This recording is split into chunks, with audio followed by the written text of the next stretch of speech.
Hello, my name is Dennis, and welcome to my trailer park white trash mobile home kitchen. I really do live in a mobile home, in a trailer park, and this is my kitchen.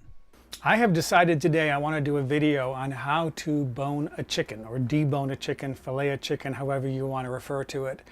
I found that on my website, which is still relatively young, it's only 3 weeks old, so far the most popular PDF that people have downloaded has been the PDF on how to bone a chicken.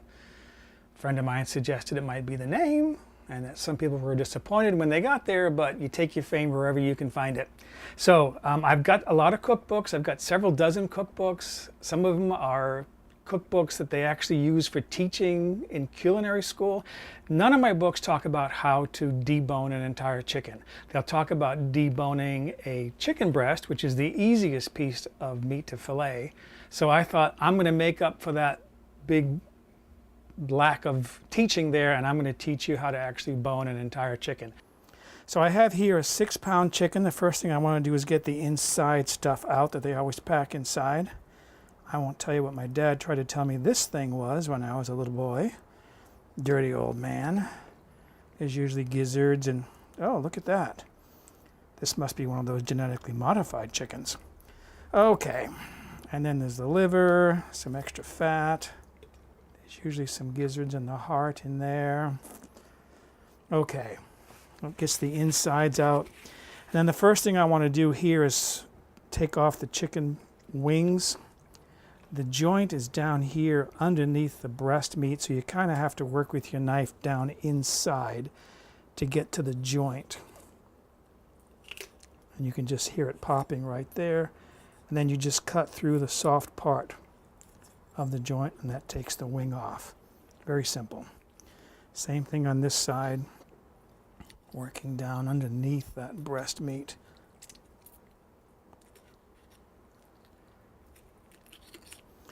And then cutting through the soft part of the joint, and that's the wings off. Okay, the wing has 2 edible pieces on it. They call this the drumette and the wingette. The wing tip doesn't really have much use to it, so I use the wing tip for the stock. Just cut down through the joint. I'm putting the trim, they call this the trim, that one's kind of tough to cut through, in a bowl. That I'll use for chicken stock. You can, if you want, you can put these pieces aside for separate serving pieces, making buffalo wings or whatever. By just moving the pieces, the bones back and forth, you can see where the joint is. I know that it's right there. So you can just cut right down through that joint, through the soft part. By cutting through the white part, it's very easy to cut through. You won't have to cut through any bones. Same on this one.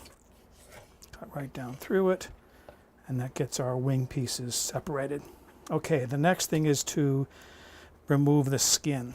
I usually start on the back. This is the back part of the chicken, and this is the area where the skin adheres most securely to the bone of the chicken.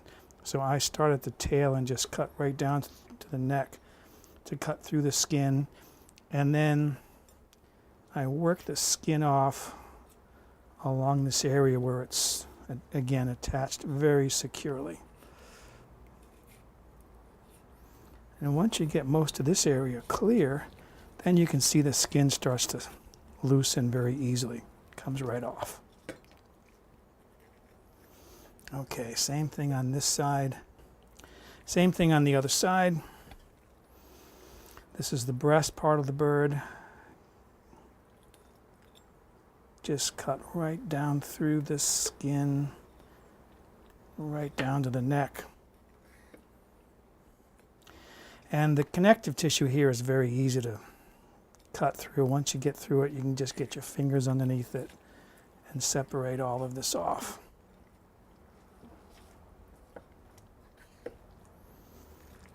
Same thing on this side.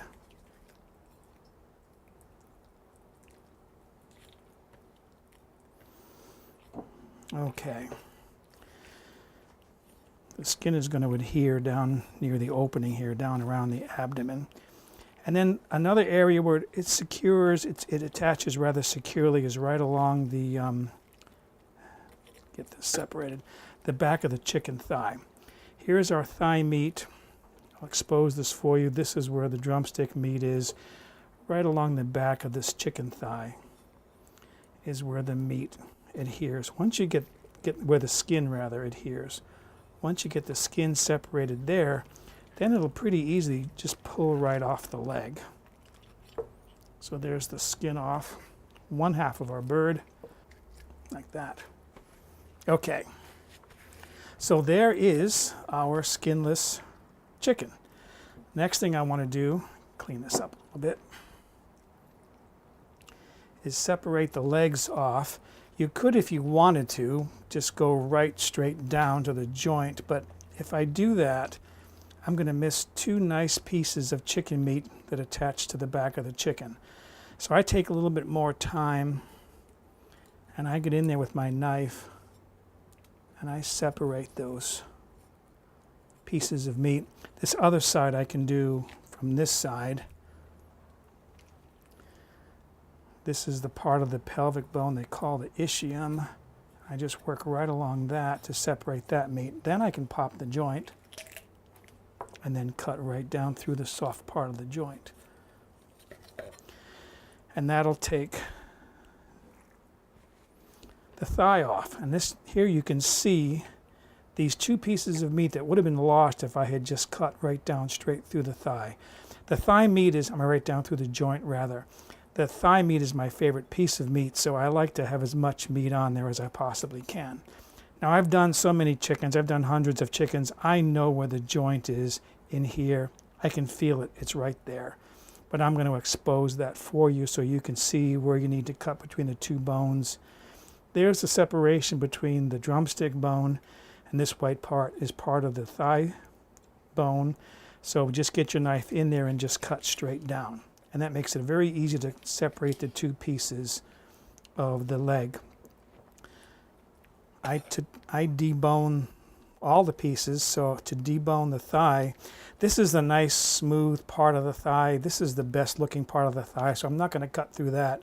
I cut through the inside of the thigh by just cutting right down to the bone and then cutting along the bone with the knife. Same thing on this side. Following the bone. And once you start to get this separated, you can just get your knife in underneath it and just cut the bone free. So there is our thigh bone out. There's always a piece of the thigh that stayed, with a piece of the joint that stayed on there, but I managed to get that off very securely. When I took the bone out, there's usually a piece of the joint that stays on here. When I do the other leg, maybe it'll show up. Now I know when I look at this piece of thigh meat, there's a high part and a low part. And I know that inside the low part, there's a large deposit of fat. So I usually just cut that out. I don't know that you need to be that fussy. There's that large section of fat. I just take it out because I know too much animal fat is not going to be good for your cholesterol. So I just remove it. On this side, I use my thumb to push back the meat a little bit, and I expose this kind of white area in here. I know there's a large tendon, a large cord that runs through here. I always remove that cord. And the reason why is there's the cord there. The reason why is because I'll sometimes use this chicken, I'll cut it up into pieces, and I'll deep fry this. Make southern fried chicken. I call it my finger licking chicken. If I bite into this and pull the chicken back, the cord could pull out and land on my chin, and I think that's gross, so I just take that out. So there is our boneless thigh meat. And now to do the drumstick. The drumstick has a lot of tendons that go down through this part of the drumstick. I think of it as being like the chicken foot is sort of like your hand. You've got your forearm up here where you have plenty of muscles and these cords that run down through your wrist. It's the muscles up here that control the fingers by means of those tendons. That's what's going on in here. So in order to separate this meat out, I need to cut through the tendons. So I just pinch the meat to lift it up a little bit from the bone. Then with the cutting edge of the knife away from my hand, I get in there and then twist up and cut through those tendons in there. You can see those white tendons. That's what I'm talking about that I'm cutting through. Do that on the other side. Work all the way around. And then you can really start cutting anywhere. I usually cut through the smallest section first, the shortest section. Cut right down to the bone.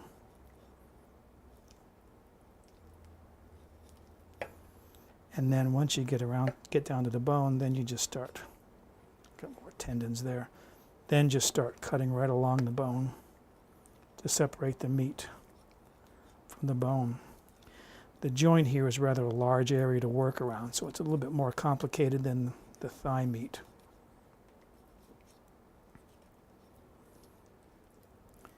Then once you get down far enough, you can just get your knife under the bone and then separate it out. So there's our drumstick bone removed, and there's a nice boneless piece of chicken drumstick rather. You'll never find chicken drumstick in the grocery store that's deboned and deskinned. So let me put those aside and I'll do the other leg. Now, as I mentioned earlier, the breast meat is the easiest meat to remove. There's a large ridge up here, they call it the keel.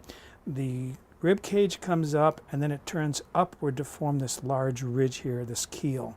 So you want to work on both sides of that, starting on one side, cut right down along the side of that keel, and go right down to where the knife stops. You can feel it stop.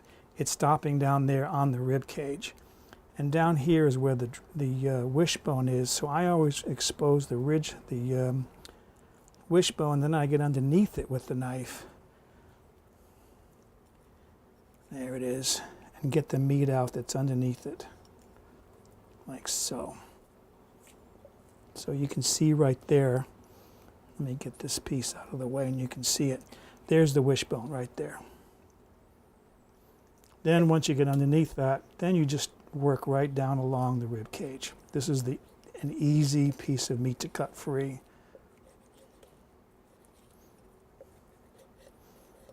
This is that keel right here. I'm going to separate it off down here. And then if you wanted to, when you get down to the bottom here, you could just cut straight down and cut this off, but I keep going because I know there's an extra piece of meat. That's where the wing attached. Right down here on the bottom. And I like to have that piece of meat attached. Right there. So here's our, trim that off. Here's our breast meat with that extra piece of meat at the bottom. Why leave it behind when it's another bite of meat? Nice large chicken breast there. Again, $1 a pound for this rather than $5.99 a pound, $6 a pound at the warehouse, at the grocery store. So this is all our leftovers. This is our trim. I put all of this aside. I use this for making chicken stock. It makes excellent chicken stock. Rather than buying broth in the store, which is made just from chicken meat, chicken stock is made with the bones along with any leftover pieces. And it's the bones, the cartilage, that gives the stock a more velvety texture. It has a little more thickness to it. It's not quite as watery as chicken broth. That's what makes excellent soups. And of course, a lot of recipes call for working with chicken broth or chicken stock. Why not make it yourself? All you have to do is buy a carrot, an onion, a stalk of celery. This is all discards. This is what you would throw away. This is practically free, so your stock is practically free. So that's all there is to deboning a chicken. I've done a lot of them. It does take some practice, but once you get good at it, it's a very valuable skill to learn. Again, why would you want to pay $6 a pound for chicken when you can get it for 99 cents a pound? And then you have all that chicken you can use deboned for things like Chinese food, and you have the trim that you can use for making stock. I think it's a great skill to have.